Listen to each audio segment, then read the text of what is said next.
lebih dari 50% dari total UPT itu ada di Jawa. Tentunya memiliki tantangan dan dinamika tersendiri,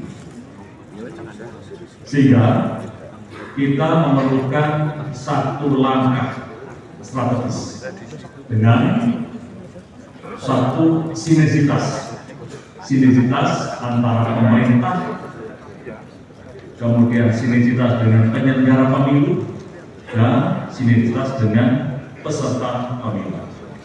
Dan tiga hal ini, tiga unsur ini yang benar-benar harus kuat sinergitasnya, harus kuat koordinasi. Pemerintah, penyelenggara, dan peserta pemilu, agar penyelenggaraan pemilu pilkada serentak tahun 2024 bisa berjalan dengan aman dan lancar. Berdasarkan PKPU nomor 2 tahun 2024 tentang tahapan dan jadwal pemilihan gubernur dan wakil gubernur, bupati dan wakil bupati, wali kota dan wakil wali kota, pilkada serentak dilaksanakan tahun 2024 ini akan dilaksanakan pada tanggal 27 November 2024 dan diikuti 545 daerah yang terdiri dari 37 provinsi dan 508 kabupaten kota. Dan kita ketahui bersama bahwa tahapan pilkada 2024 telah dimulai. Di antaranya adalah dengan pemenuhan persyaratan dukungan pasangan calon perseorangan yang dilaksanakan pada tanggal 5 Mei sampai dengan 19 Agustus 2024. Dan selanjutnya seluruh tahapan akan terus bergulir hingga pelaksanaan pemungutan suara dan ditutup dengan perhitungan suara. Kita tentunya semua mengharapkan dalam setiap tahapan pilkada 2024 akan berjalan dengan lancar dan aman. Bapak-bapak dan ibu sekalian yang berbahagia, untuk dapat mewujudkan pilkada yang aman dan damai, tentunya yang harus dijamin adalah, yang harus benar-benar dijaga, stabilitas politik, stabilitas hukum, dan keamanan. Dan ini sangat penting dan utama. Untuk itu, mari kita jaga bersama.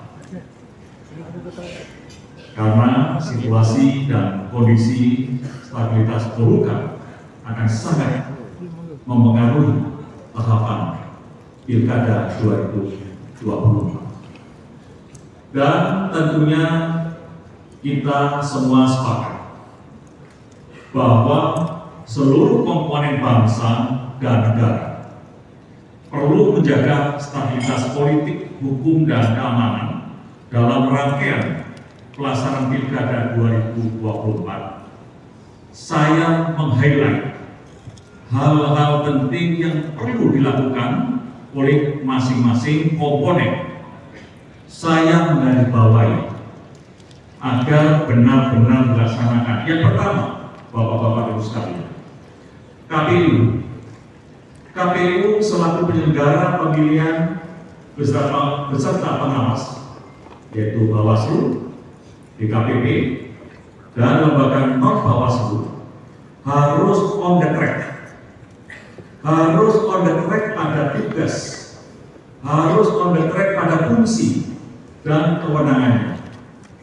Selain itu harus bertindak netral dan berintegritas serta menjamin hak pilih setiap masyarakat.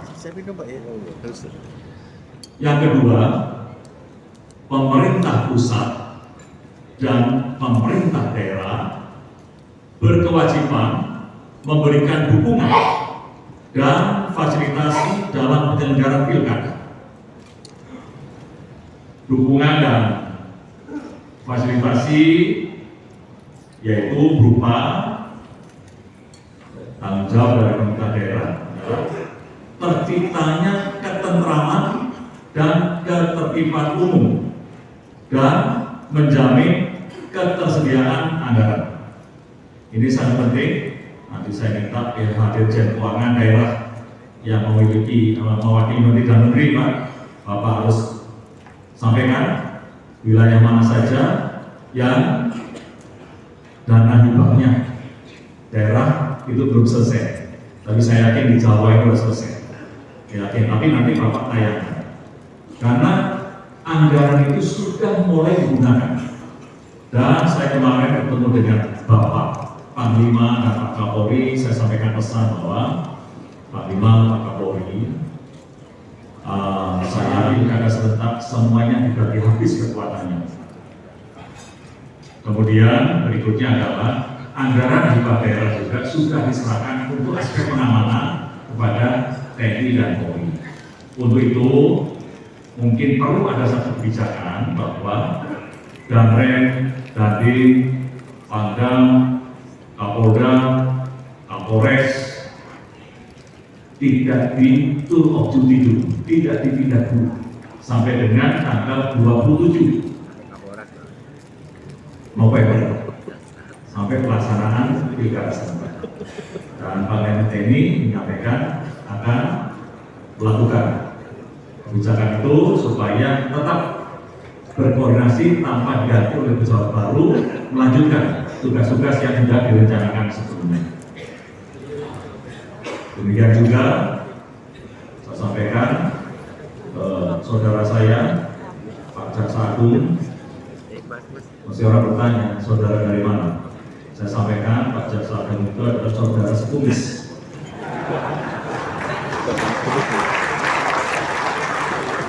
Saya sampaikan Kajati jangan diganti dulu, karena gakumdu di wilayah itu juga diperlukan antara Bawaslu dengan kepolisian dan kejaksaan, sehingga mudah untuk memetakan permasalahan-permasalahan. Adalah menjamin hak pilih masyarakat dan pembentukan badan ad hoc dan fasilitasi lainnya, sehingga yang diatur dalam sebagaimana yang diatur dalam aturan perundang-undangan. Bapak-bapak dan ibu sekalian, yang ketiga adalah aparat keamanan TNI Polri selain bertugas memberikan dukungan keamanan selama tahapan penyelenggaraannya, juga memiliki kewajiban untuk menjaga netralitas TNI Polri. Ini mutlak. Yang keempat, parpol dan paslon dapat mendeklarasikan komitmen taat prosedur dan mekanisme pemilihan, serta mengikuti proses pemilihan dengan baik dan menghindari praktik kecurangan.